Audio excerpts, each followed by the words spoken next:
A single act of defiance can be a whisper or a roar. For Ava Mitchell, a 22-year-old art history student whose life was a carefully balanced composition of unpaid internships and waiting tables, that act arrived on a crisp autumn evening. It came when she ejected the insufferably arrogant heir to the Duval Consolidated Empire from the city's most exclusive restaurant for humiliating a fellow staff member. In that moment, she believed she had torched her own future, incinerating her job, her tuition funds, and the last thread of hope she had of caring for her ailing grandmother. She braced herself for the inevitable fallout: financial ruin, blacklisting, the quiet death of a dream she had nurtured since childhood. She never anticipated what would come next. She never anticipated his mother would be the one to respond. And she certainly never expected that response would arrive with the thundering beat of helicopter blades, carrying an offer that would fundamentally repaint the canvas of her entire world. This isn't just a story about a waitress and a billionaire. It's a story about authenticity, about the quiet, unyielding power of seeing things for what they truly are, and what happens when that rare vision collides with a world built on glittering illusion. The air inside Luminara Hall was a meticulously curated fiction. It smelled of money, a subtle, expensive perfume of white truffle oil, vintage Bordeaux, and the faint, clean scent of freshly pressed linen. For Ava Mitchell, it was the scent of necessity. At 22, her life was a study in contrasts. By day, she was lost in the hushed halls of the City Museum, poring over the delicate brush strokes of 17th century Dutch masters, her true passion. By night, she donned a starched black uniform and navigated the polished marble floors of Luminara, a place where the art on the walls was worth less than the jewelry on the patrons. Her dream was specific and deeply personal: to become a master art restorer, to save the decaying works her grandfather, a talented but undiscovered landscape painter, had left behind.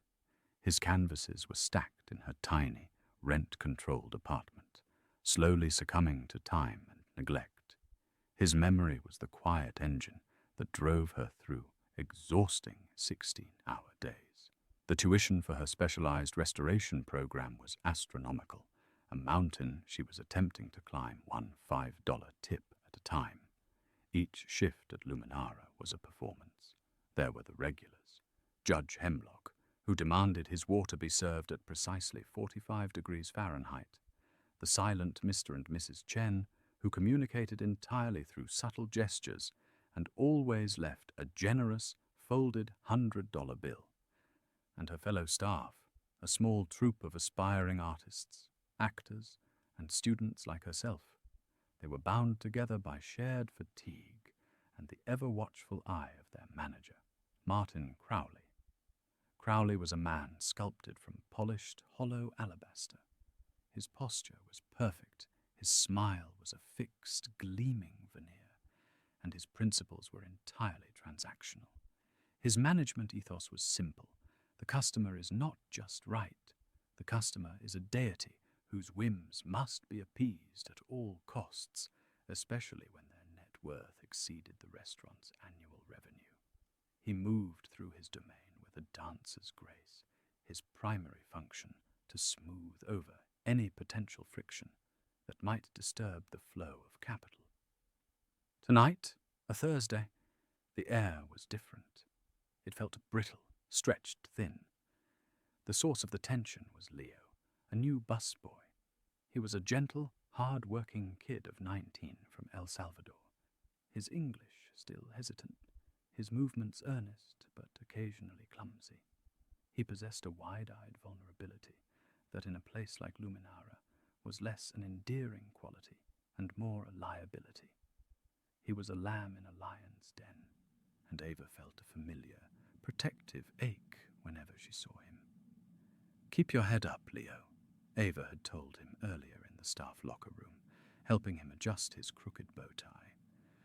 Just focus on the table numbers. Don't worry about the faces. They're not looking at you anyway. Leo had offered her a small, grateful smile. They look so important.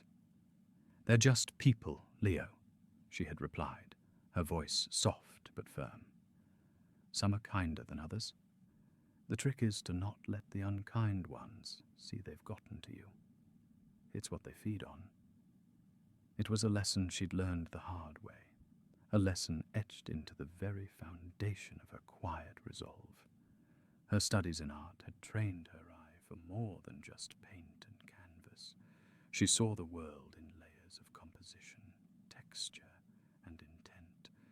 She could spot a forgery from 20 paces, not just in a painting, but in a person. She could see the desperation behind a boast, the insecurity behind a sneer. It was a skill that made her an excellent observer, but a poor fit for a world that rewarded superficiality. The financial pressure was a constant, physical presence in her life, a tightening in her chest that never fully eased. Her grandmother, Elena, was the last family she had. A proud, fiercely independent woman now confined to her small apartment by severe arthritis. Elena needed specialized home care that wasn't covered by insurance. Every paycheck Ava earned was mentally dissected before it even hit her bank account. $300 for the home care aid, $150 for Elena's medication, $800 for her portion of the rent, and whatever was left over was squirreled away for the tuition deposit that was due in 2 weeks. It was a terrifyingly fragile equation. Around 9 o'clock, the heavy glass doors of Luminara Hall swung open with a force that was less an entrance and more a breach. The low symphony of polite conversation and clinking silver faltered. In strode Damien Duval, flanked by 2 sycophants who mirrored his smug expression. Damien Duval was not merely rich, he was the personification of inherited power, a prince who had never known a moment of doubt or consequence. As the only son of Serena Duval, the legendary founder and CEO of Duval Consolidated, he moved through the world as if it were a slightly disappointing extension of his personal estate. He was handsome in a sharp, predatory way, dressed in a silk shirt, unbuttoned 1 button too many, revealing a glimpse of a gaudy gold chain. On his wrist, he wore a watch that screamed for attention, a large, garish timepiece that Ava's trained eye instantly dismissed. It was an audacious, poorly executed replica of a vintage Patek Philippe, a gaudy fake that a true connoisseur would never be caught dead wearing. It was a perfect metaphor for the man himself, a convincing imitation of substance, but utterly hollow on the inside. Crowley. Damien's voice sliced through the restaurant's refined atmosphere. A table. The best one. And bring us a bottle of the 82 Petrus. Don't bother showing me the list. Crowley materialized at his side as if summoned by a magic word, his professional smile stretched to its limit. Mr. Duval, an honor, as always. Of course, your usual table is ready. Ava watched from her station, her hand unconsciously tightening on her order pad. She'd served Damien Duval before. He was a storm that passed through every few months, leaving a trail of belittled staff and a gratuitously large tip that was meant to excuse his behavior. Crowley's unwritten rule was absolute. Damien Duval gets whatever he wants. His mother's company held its annual gala in their main ballroom, a contract worth more than the restaurant's entire payroll for a year. New kid's got him tonight, whispered another waiter, Maria, as she hurried past Ava. Poor Leo. Crowley gave him the section, trying to break him in, I guess. Ava's stomach clenched. It wasn't breaking him in. It was a sacrifice. She tried to focus on her own tables, on the intricate dance of service. She took an order for seared scallops, discussed the wine pairing for a Wagyu steak, refilled water glasses. She tried to think about the research paper she needed to finish on Vermeer's use of light, tried to picture her grandfather's warm, paint-stained hands. These were the real things, the authentic things. Damien Duval was just noise, a temporary disruption. But the disruption was escalating. Damien's voice, a lazy, condescending drawl, grew louder. He sent back his wine, claiming it was corked, a ridiculous assertion for a bottle of that vintage. He complained that the ambient lighting was aggressively mediocre. He made a loud, cruel joke about the sommelier's lisp. Through it all, Crowley hovered, laughing nervously, offering replacements, apologies, anything to placate the angry god at table 12. The breaking point came with a sickening crash. Leo, his hands trembling under the weight of a heavy tray of desserts, was navigating the narrow path to another table. One of Damien's friends deliberately stuck out his foot. Leo stumbled, his balance lost for a critical second. The tray tilted, and a delicate pyramid of chocolate mousse and raspberry coulis slid off its plate, landing squarely on Damien Duval's pristine $1,000 leather shoe. A deathly silence fell over the restaurant. Leo froze, his face ashen with terror. I'm so sorry, sir." "So sorry," he stammered, fumbling for a napkin. Damien looked down at his shoe with a theatrical slowness, a look of profound disgust on his face. He didn't raise his voice. What he did was far worse. He smiled, a cold, reptilian smile. "It's quite all right," he said, his voice dangerously soft. He looked at Leo, who was now on his knees, frantically trying to wipe away the mess. "An honest mistake, I'm sure. But you know, these shoes are Italian. They're very sensitive. They need to be cleaned properly." He then lifted his foot and placed it squarely in the center of Leo's chest, shoving the boy backward onto the floor. "Get to it," Damien ordered, his voice no longer soft. "Lick it off." His friends erupted in braying laughter. The other patrons stared, horrified but silent, trapped in the paralysis of bystander discomfort. Crowley rushed forward, his face a mess of panic. "Mr. Duval, please! It was an accident. We'll take care of the shoes. A full professional cleaning on the house, of course." "I don't want you to take care of it," Damien sneered, pressing his foot harder against Leo's chest. "I want him to take care of it. I want him to learn a lesson about respecting other people's property." Leo lay on the floor, tears welling in his wide, terrified eyes. He looked around the room, a silent, desperate plea for help. His gaze met Crowley's, who was wringing his hands, looking at Damien as if asking for permission to intervene. His eyes swept past the frozen faces of the other diners. Finally, they landed on Ava. In that single, shared glance, something inside Ava fractured. It was the part of her that understood the sacredness of a line, the integrity of an original work. This was a defacement, a brutal act of vandalism against a human being. She saw not just Leo, but every quiet, hard-working person who had ever been made to feel worthless by the casually cruel. She saw the years of her grandmother's quiet dignity in the face of pain. She saw the ghost of her grandfather, who believed that true value was not in what you owned, but in what you created and protected. She set her water pitcher down on a nearby service stand. The click of glass on wood was sharp, decisive. Every head turned towards the sound. She walked toward table 12, her steps even and measured. The carefully constructed composition of her life was about to be shattered, and she was the one holding the hammer.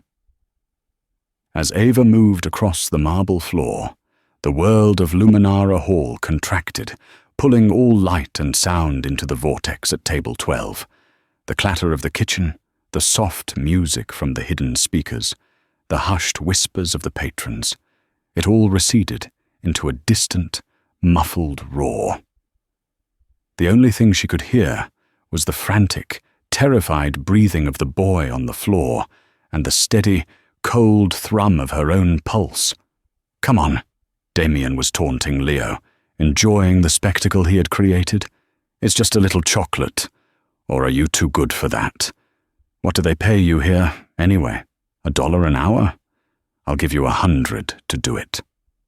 He pulled a crisp bill from a money clip and dangled it over Leo's face. The humiliation was absolute, a calculated performance of power. Leo was shaking, tears now openly streaming down his cheeks, a silent testament to his utter helplessness. Crowley, having failed to de-escalate, was now a statue of panicked indecision, his face slick with sweat. That's enough. Ava's voice was not loud, but it possessed a clarity that cut through the tension like a palette knife through wet paint. It was calm, measured, and utterly devoid of fear. Damien, his friends, and even Crowley turned to look at her as if she had just materialized from thin air. Damien slowly lowered his foot from Leo's chest, a look of amused contempt spreading across his features. He straightened up, appraising Ava from head to toe as if she were a mildly interesting piece of furniture. Excuse me? Did you say something? I said that's enough, Ava repeated. She stepped forward, positioning herself between Damien and Leo, creating a subtle but unmistakable barrier. She looked directly into Damien's eyes, her own gaze as steady and unyielding as a museum guard's. Her mind, surprisingly, was a sea of calm. The panic and anxiety that usually governed her financial worries were gone, replaced by a crystalline, righteous focus. Sir, she began, her tone as formal as if she were describing a piece of art to a potential buyer. Your behavior is in violation of this establishment's code of conduct.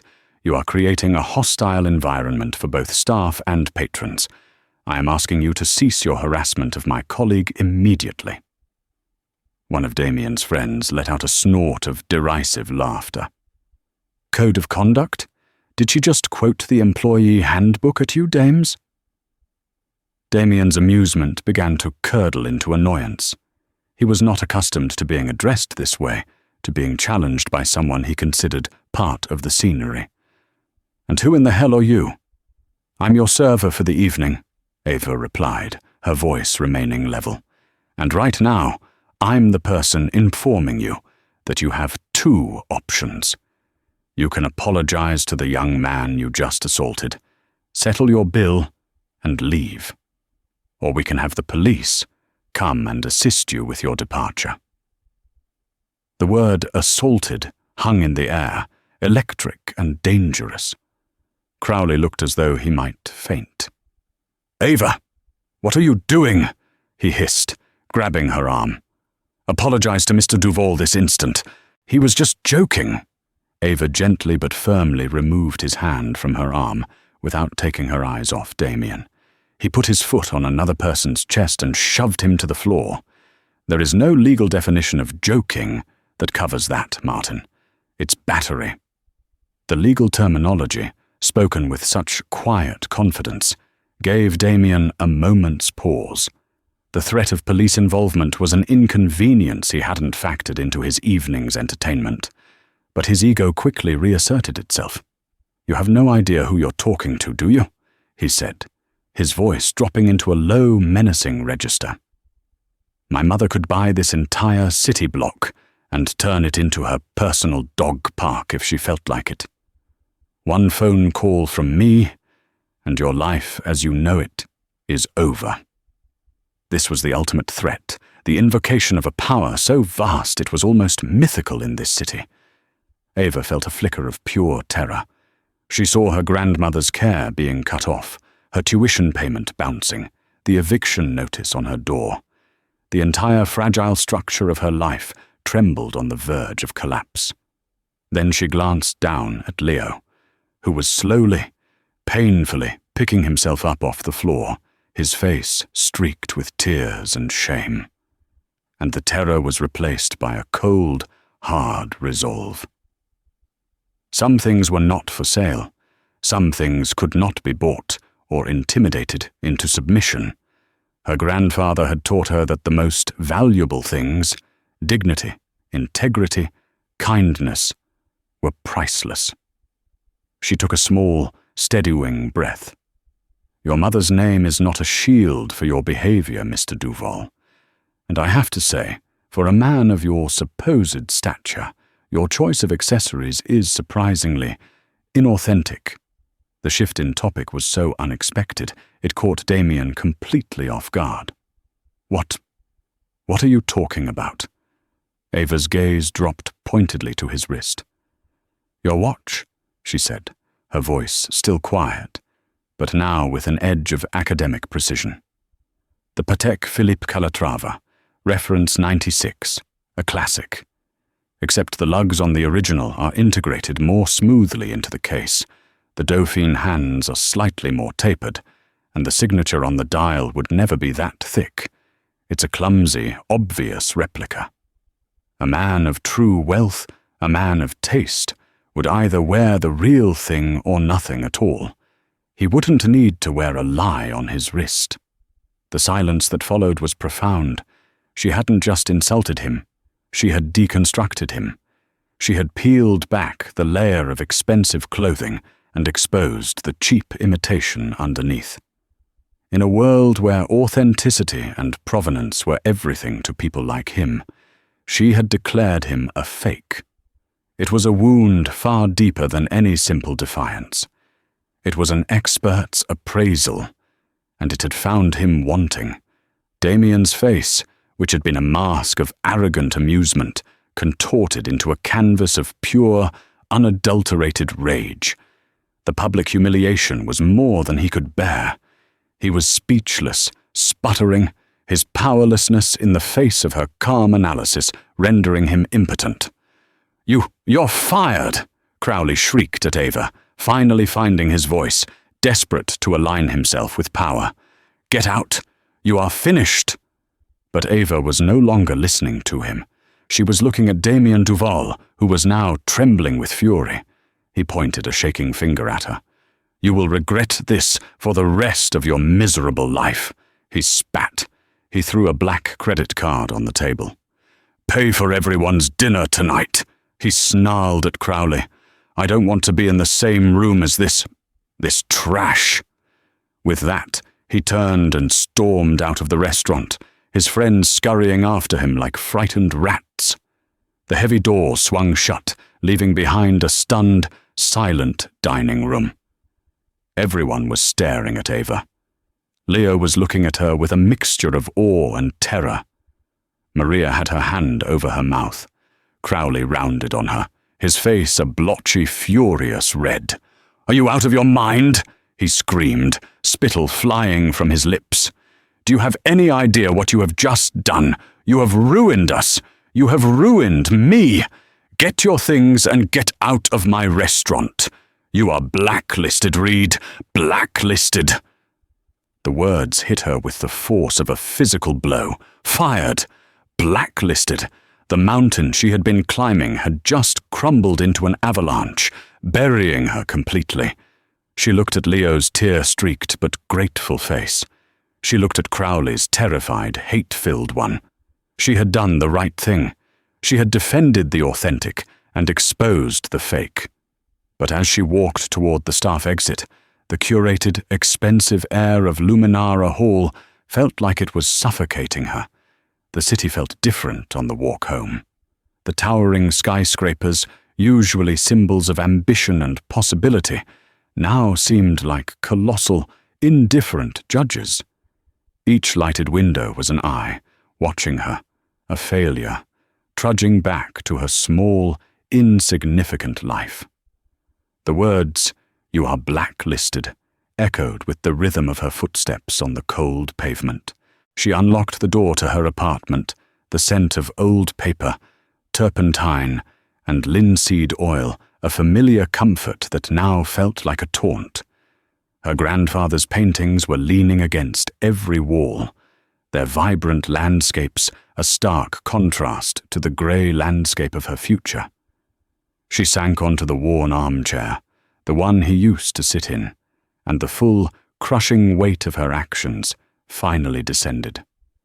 The righteous fire that had fueled her in the restaurant had burned out, leaving behind the cold, grey ash of consequence. This wasn't just about a job. Luminara, for all its superficiality, was her lifeline. It was the only reason her grandmother had a caregiver 3 times a week. It was the only reason she could even dream of paying the deposit for her restoration program. With a trembling hand, she pulled out her laptop and opened her online banking portal.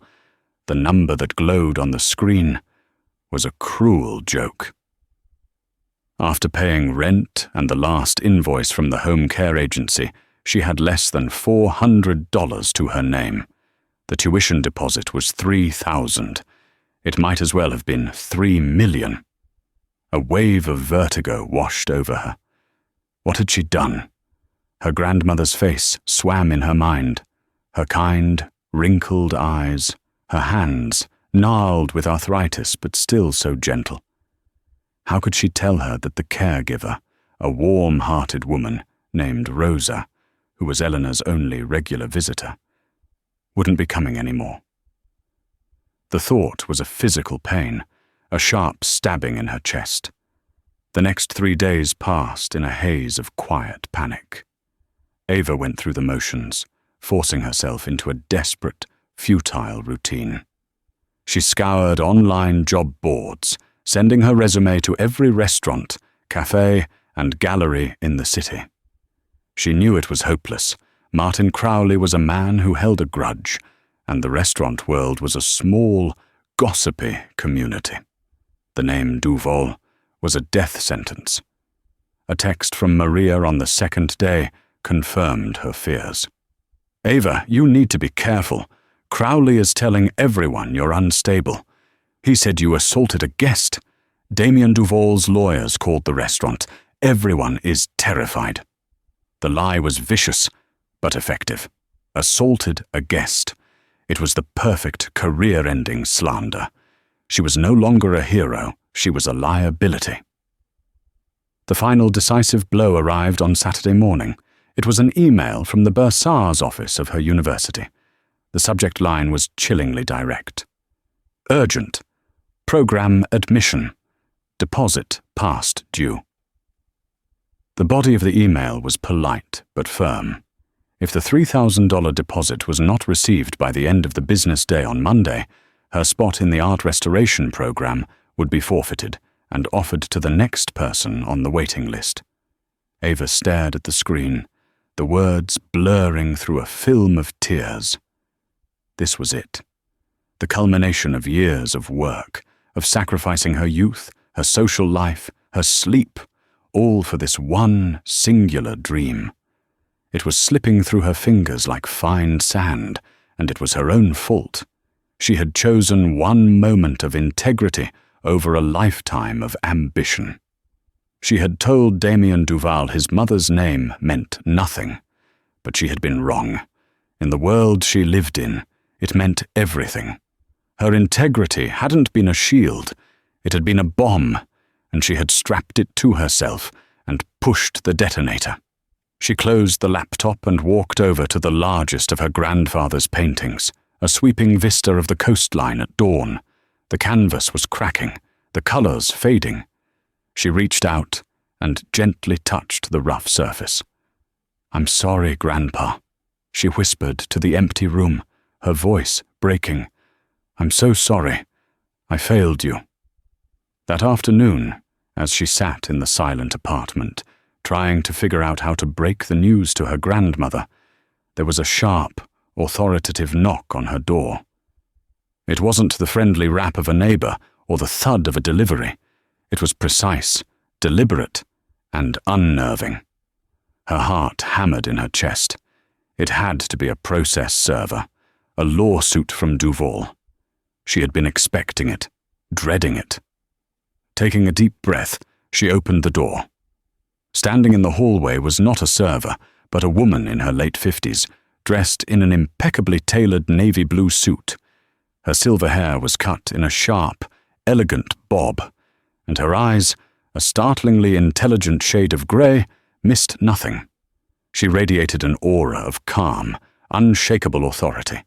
She was holding a simple, elegant leather portfolio. "Ava Mitchell?" the woman asked. Her voice was calm, professional, and held no hint of malice. "Yes?" Ava's voice was barely a whisper. "My name is Evelyn Reed. I'm the Chief of Staff for Serena Duval," the woman stated, as if announcing the weather. "Mrs. Duval has requested a meeting with you. A car is waiting downstairs." It wasn't a threat. It wasn't a summons to court. It was a directive, delivered with the quiet certainty of someone who has never had a request refused. Fear warred with a dizzying sense of confusion. Serena Duval herself? The matriarch of the empire, a figure spoken of in the city's financial pages with the reverence usually reserved for royalty. Why would she want to meet with a disgraced waitress? To deliver the final, killing blow in person. Ava looked from the woman's impassive face back into her own apartment at the fading paintings that represented her broken dream. She had nothing left to lose. The worst had already happened. "Okay," she said, her voice finding a sliver of its former strength. "Let me get my jacket." The moment Ava stepped out of her building, the world tilted on its axis. The car waiting at the curb was not a taxi or a town car. It was a gleaming black Bentley, its engine purring so quietly it was almost inaudible. A uniform. The world outside the Bentley's tinted windows dissolved into a silent, fluid ballet of motion and light. Ava sat perfectly still on the buttery leather, her spine a rigid column against the seat's plush embrace. This was not a car. It was a sensory deprivation chamber designed to isolate its occupants from the gritty, unpredictable reality of the city she knew. The scent inside was not the aggressive perfume of newness, but something far more subtle and profound. The quiet aroma of established, unassailable power, a scent of aged wood, worn leather, and the ghost of ozone from its complex electronics. She was being transported not just across town, but across a chasm of class and consequence so vast she felt the atmospheric pressure change in her own lungs. Her expectation of being delivered to the monolithic Duval Tower, a place of corporate warfare and steel-edged ambition, was misguided. The Bentley moved with unnerving purpose towards the waterfront, into a liminal space where the city's commerce met the sky. They approached a gate, a severe, unmarked barrier that slid open without a sound, revealing a world she had only ever seen in films. A private helipad stretched out before them, a stark grey circle against the deepening blue of the late afternoon. In its center rested the helicopter, a machine of predatory grace, its carbon fiber body the color of a gathering storm. The stylized silver D on its tail was not a logo. It was a sigil, a mark of ownership over the very air they were about to ascend into. Evelyn Reed, who had not spoken a single word during the drive, gestured towards the aircraft with an economy of movement that was its own form of power. "This way, Miss Mitchell." Ava's legs felt disconnected from her mind as she walked across the tarmac. The air, thick with the scent of jet fuel and the nearby sea, was a shock after the filtered atmosphere of the car. A pilot in a crisp uniform helped her into the cabin, the door closing with a solid, definitive thud that sealed her inside this new reality.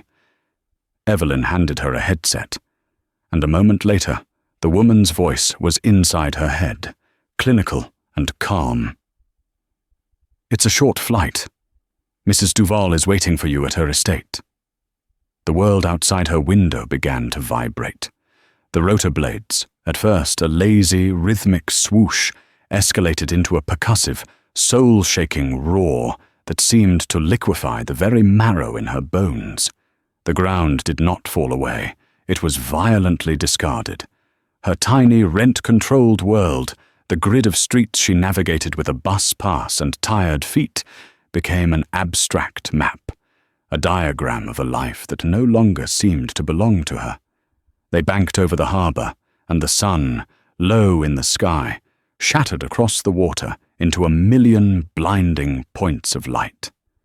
It was a terrifying, sublime vision of a world seen from the perspective of a god, and she felt a dizzying wave of vertigo that had nothing to do with the height. It was the nausea of irrelevance. They landed 20 minutes later, on a lawn so vast and impossibly green it looked like a bolt of velvet draped over the cliffside. The estate was not the opulent, gaudy palace she might have imagined. It was a masterpiece of architectural restraint, a symphony of glass, weathered stone, and dark wood that seemed to have emerged organically from the landscape itself, a natural extension of the cliff's raw power. It did not dominate the view. It curated it. Evelyn led her through immense sliding glass doors into a space that silenced her. It was not a living room. It was a sanctuary for light and art. The air was cool and still, carrying the faint, clean scent of salt from the ocean that raged and whispered just beyond the floor-to-ceiling walls of glass. On the stark white walls hung legends. A vast, brooding Rothko pulsed with colour in one corner, its depth pulling the eye into an emotional abyss. A frantic, beautiful de Kooning screamed with silent energy on another. These were not decorations. They were titans, and they were utterly at home. And in the centre of it all, a figure stood silhouetted against the infinite horizon of the sea. Serena Duval. She turned, and the force of her presence was more profound than any of the art on her walls.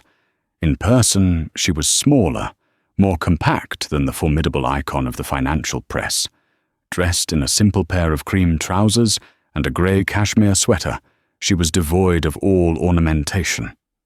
She wore no jewellery, no watch. Her power was not an accessory. It was elemental, emanating from the stillness of her posture and the unnerving intelligence in her eyes. They were the same shade of grey as her son's, but where his were clouded with the arrogance of the unchallenged, hers were crystalline, possessing a clarity that was both assessing and deeply weary. "Miss Mitchell," she said. Her voice was a low alto, a resonant instrument that held no trace of anger or condescension. It was the voice of pure command. "Thank you for coming. Please, sit." She gestured towards a severe, black leather armchair that Ava recognized as a Le Corbusier original. It was less a piece of furniture and more a museum piece. As Ava sat, feeling like a clumsy forgery in a room of priceless originals, Evelyn Reed vanished, the doors closing behind her with a whisper of displaced air. They were alone, suspended between the masterpieces of man and the raw, untamable art of the ocean. Serena didn't sit. She moved to a simple stone console, pouring 2 glasses of water from a plain glass pitcher. The gesture was disarmingly simple, yet executed with a precision that was anything but. She handed a glass to Ava, her fingers brushing Ava's for a fleeting second.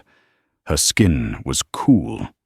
"I have seen the complete security footage from Luminara Hall from the night of the incident," she began, her voice a calm, factual statement.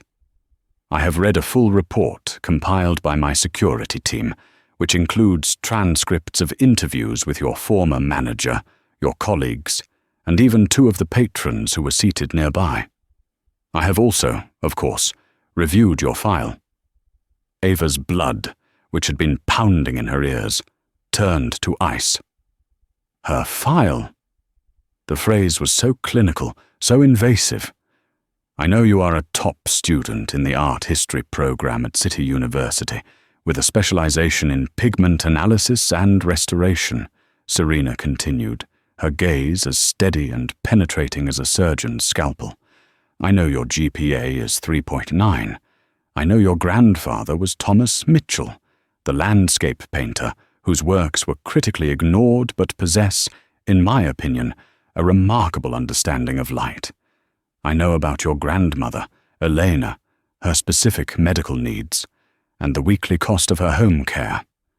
And I know that your $3,000 tuition deposit for the graduate restoration program was due at 5 o'clock yesterday. She knew everything, not just the facts, but the texture of Ava's life, the precise architecture of her anxieties. Ava felt stripped bare, every weakness, every point of leverage, exposed and catalogued. This was not a conversation. It was a dissection. What do you want from me? Ava's voice was a strained whisper, the only sound she could force from her constricted throat.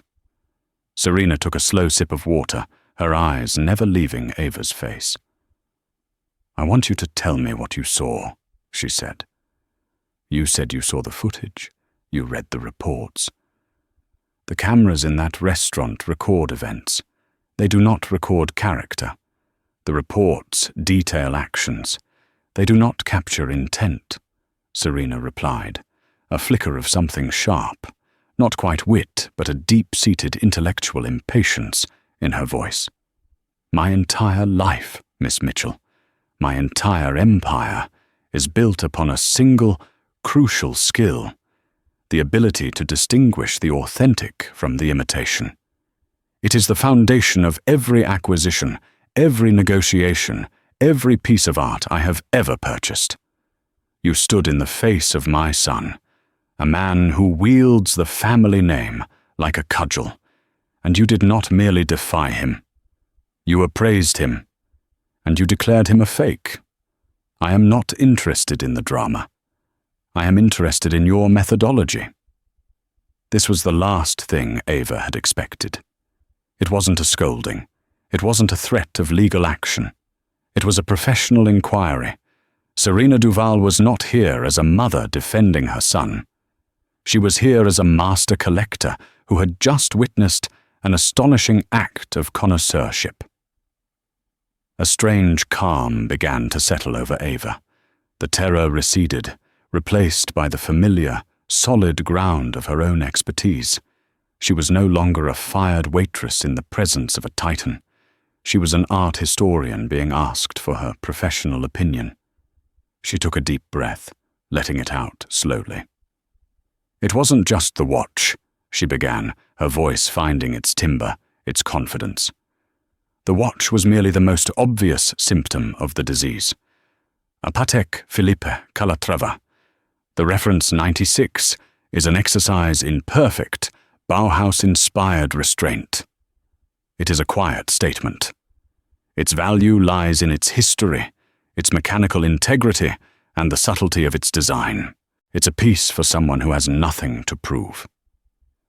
She leaned forward slightly, forgetting for a moment who she was speaking to, lost in the purity of the analysis. His was a clumsy replica, yes. The lugs were too sharp, the Dauphine hands too broad, the signature on the dial bloated and imprecise.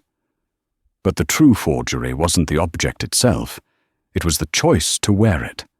It was an act of profound insecurity. It was an attempt to purchase taste, to wear history like a costume.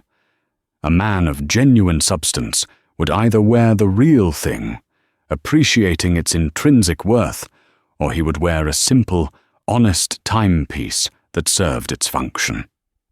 He would not wear a lie on his wrist to impress people he held in contempt. The forgery wasn't the watch, Mrs. Duval. It was your son. She finished, her heart beating a little faster. She had not just answered the question.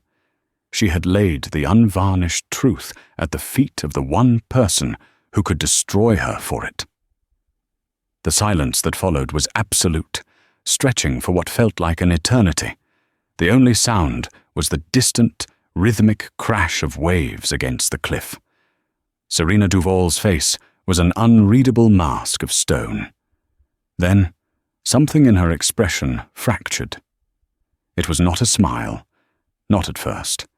It was a slow, painful crumbling of her formidable composure, a look of such profound, weary resignation that it was more intimate than any smile could ever be. "A monument to my greatest failure," she said, her voice dropping to a near whisper, the words raw and unpolished. "I surrounded him with the finest objects in the world. I thought that by proximity to greatness, to authenticity, he would absorb its qualities. I was wrong. I gave him a world without consequence, a life without friction, and in doing so, I created a perfect vacuum, a hollow man, filled only with the echoes of what he thinks power should sound like."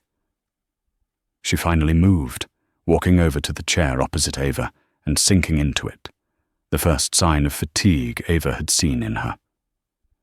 "I have dealt with Damien. He is, as we speak, on a plane to a remote forestry project we own in British Columbia. No phone, no internet, no access to his trust. He will learn the value of his own 2 hands, or he will learn nothing at all. But that is my problem, a problem of my own making." She steepled her fingers, her gaze becoming sharp, focused, the businesswoman re-emerging from the grieving mother. "That leaves the matter of you. You were punished for an act of profound integrity. Your manager, a man of gelatinous spine, chose to protect a lucrative account over the basic dignity of his employee. That is not merely a moral failing. It is a terminal business philosophy. It breeds weakness throughout an organization." She paused, letting the weight of her words settle in the room. "So, I have a proposal. As of this morning, a subsidiary of Duval Consolidated has acquired a controlling interest in the hospitality group that owns Luminara Hall." Ava's mind went blank. The sheer scale and speed of the retaliation was incomprehensible. "A minor transaction," Serena said, waving a hand dismissively, as if brushing away a speck of dust. "Mr. Crowley has been offered a generous severance package and the opportunity to pursue a career in a field that does not require courage. The position of general manager is now vacant. I am offering it to you. The salary will be $180,000 a year, plus performance bonuses. It would solve your immediate financial difficulties." Ava's head spun. The number was astronomical, a fantasy figure. It was freedom. It was safety for her grandmother. It was everything she had been fighting for. She could take it. She could say yes, and her life of quiet desperation would be over. She could manage the restaurant, implement policies that protected people like Leo, create a place of dignity. But as the initial shock subsided, a cold clarity washed over her. It was a test, a beautiful, tempting, gilded cage. It was a solution, but it was not her truth. "Mrs. Duval," Ava said, her voice trembling but clear. "That is an incredibly generous offer, and I am more grateful for the principle behind it than I can possibly say. But my life's work is not in management. My passion, the thing that gives my life its meaning, is in preservation. My dream is to touch a piece of history, to strip away the varnish of time and neglect, and to reveal the original, authentic truth beneath. To save my grandfather's work." She met Serena's gaze, holding it. "I cannot accept your offer." For the first time, a genuine, slow smile touched Serena Duval's lips. It transformed her face, softening the severe lines, revealing a glimpse of the woman behind the legend. It was a smile of pure, unadulterated satisfaction. "That, Miss Mitchell," she said softly, "was the only correct answer. Which brings me to the actual proposal." She reached for a slim leather portfolio on the table beside her. "This is not a reward, let us be clear. A reward is payment for a service rendered. This is an investment in a rare and valuable asset." She opened the portfolio. "First, a non-profit foundation in my name will provide a grant to cover, in full, the tuition and expenses for your entire graduate program, for as long as it takes you to complete it. Second, the same foundation will establish an irrevocable trust in your grandmother's name. It will be managed by my family office and will provide for all of her medical, housing, and home care needs for the remainder of her natural life. It will be more than sufficient. Tears welled in Ava's eyes, hot and sudden. The immense, crushing weight she had been carrying on her shoulders for years, the constant, grinding calculus of survival, simply evaporated. The release was so total, so absolute, it was physically painful. A sob escaped her lips. And third, Serena continued, her voice gentle but firm, we will fund the complete restoration of your grandfather's remaining works. We will hire the finest conservators, under your direct supervision, of course, and establish a fund for their ongoing preservation and exhibition. His legacy will be secured. Ava could only shake her head, the tears now streaming freely down her face. Why?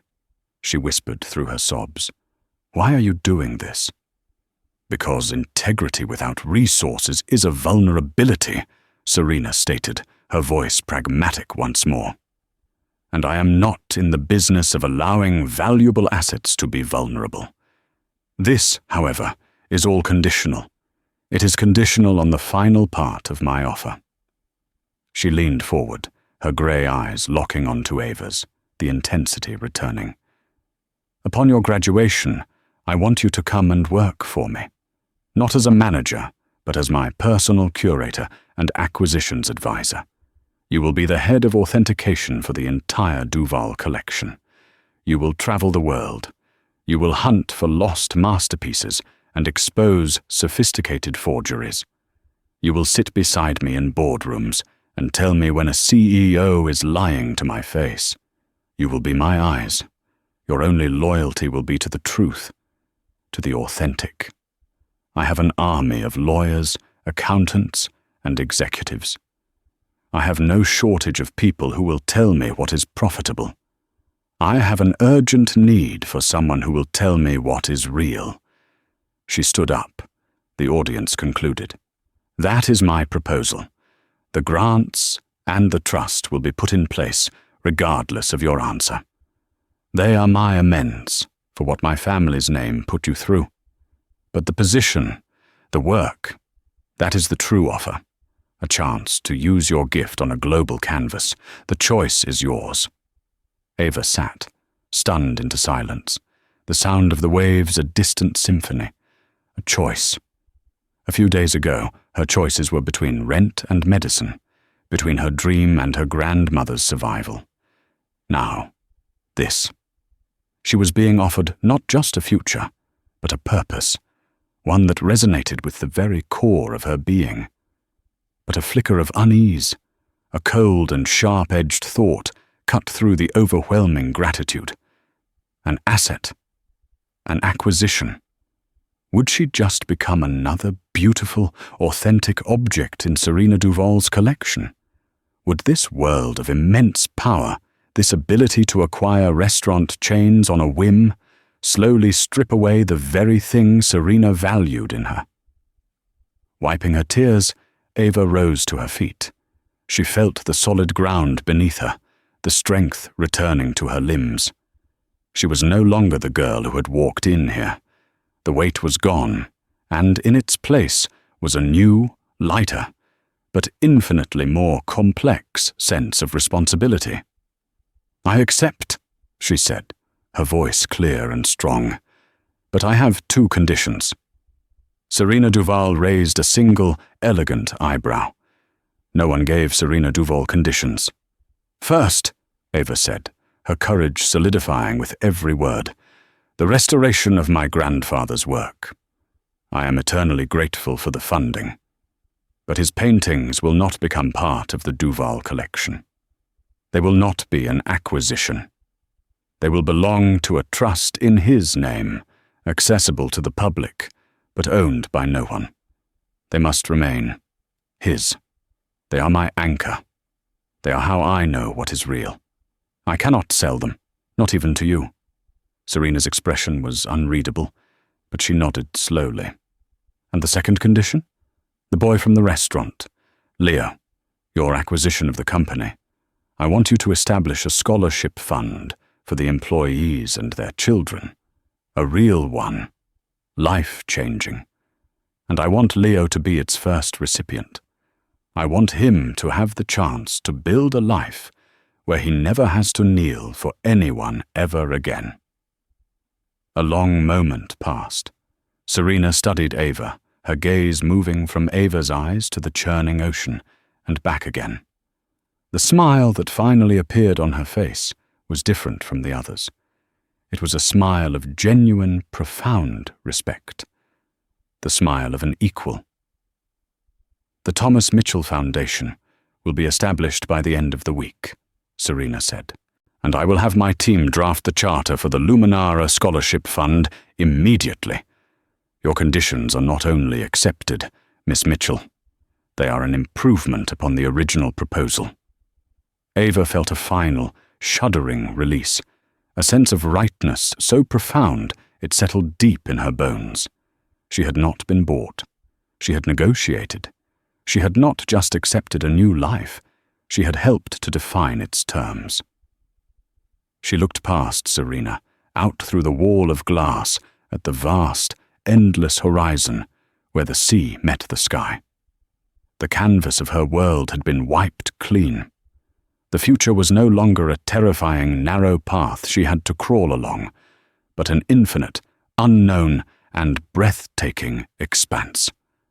It was filled with unimaginable beauty, and she knew subtle and dangerous forgeries of its own. Her work was just beginning.